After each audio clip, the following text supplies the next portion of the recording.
Lunes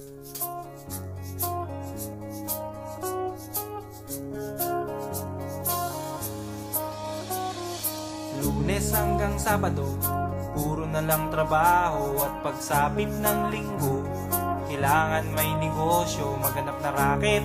At bakit? Para laging may laman ng aking wallet. Ang pangit ng laging nakasabit. Bitin sa hangin ang bukas pag walang makain. Wag na akong tanungin kung may bigas pang isasaing. Sakit na isipin, taas na ng bilihin. Pilitin mong abutin, kita mo makakaraos din. Oh yeah, oh yeah.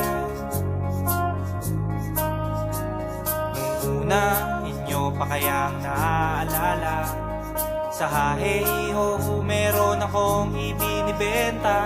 Special offer die, special offer die. Shampoo die, shampoo die. May libre kayong toothpaste at libre kayong toothbrush. May libre kayong toothpaste, may libre kayong toothbrush.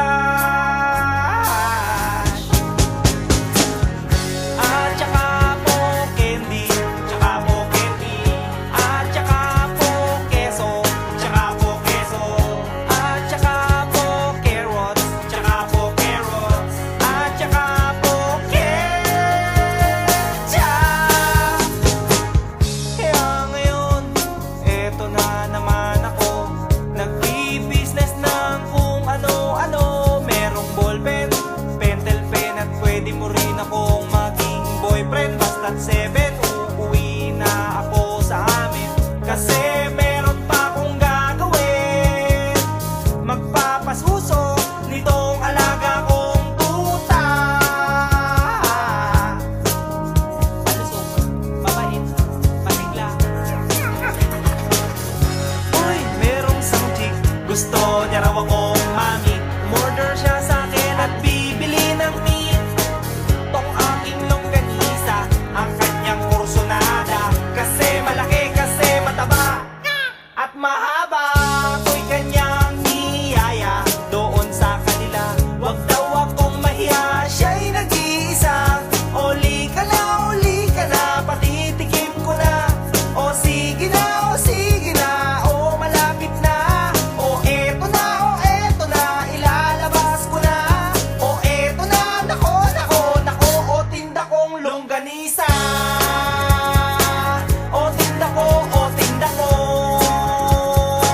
O tinda kong longganisa. O tinda ko, o tinda ko. Here we go, here we go. At ang nangyari, ako'y nawili. Pakwento siya kasi at hindi corny. Ginawa ko ng lahat sa kanya, wala nang boundary.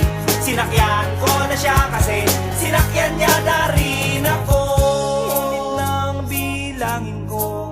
bilangin ko, tong inabot niya sa palad ko, tong inabot niya. Kulang pa, ang sabi ko, kulang pa. Tanong niya ay magkano?